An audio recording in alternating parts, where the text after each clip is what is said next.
Politique, et on a abordé ce week-end la question du référendum local qui devrait être organisé sur la question de l'aéroport de Notre-Dame-des-Landes. Un outil politique que l'on entend de plus en plus dans la bouche des responsables, et c'est le cas à gauche et à droite. Est-ce par souci de redonner vie à la démocratie participative? D'autres évoquent une dérive populiste. Bref, le sujet reste sensible. À ça, il faut ajouter que ce référendum a été dans l'histoire une arme à double tranchant. Sophie Brune, Abdelzouiwesh.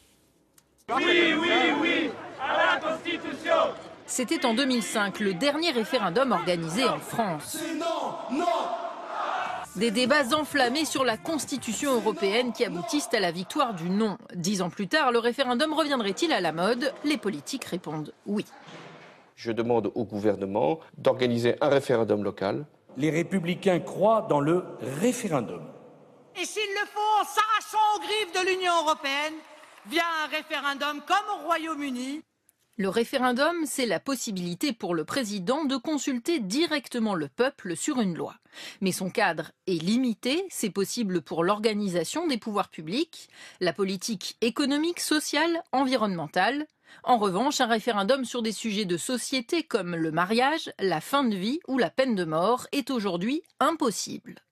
Pour ses promoteurs, le référendum, par sa simplicité, permet de surmonter les blocages.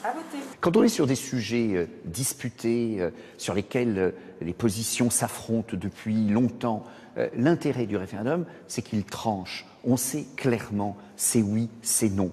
Oui ou non, pour ce juriste, c'est bien là le problème. L'économie, le sport, l'éducation, la médecine, dites-moi un secteur où les choses peuvent se trancher par oui ou non. Dans tous ces secteurs où ça devient complexe, il faut évidemment laisser les gens parler, donc trouver des espaces de parole pour arriver à un accord, le contrat, le consensus. La démocratie, c'est ça.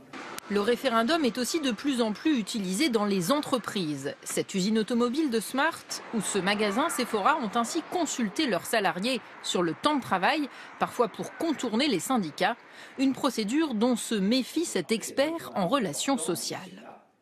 Moi, je crois qu'il est beaucoup plus efficace de rechercher de manière paisible, si possible, des solutions équilibrées à travers la négociation. Donc d'avoir des interlocuteurs, en l'occurrence les syndicats dans les entreprises, qui soient des interlocuteurs forts et responsables. Et pas dire ils ne valent plus rien, dégagez, nous allons directement traiter les sujets avec le personnel.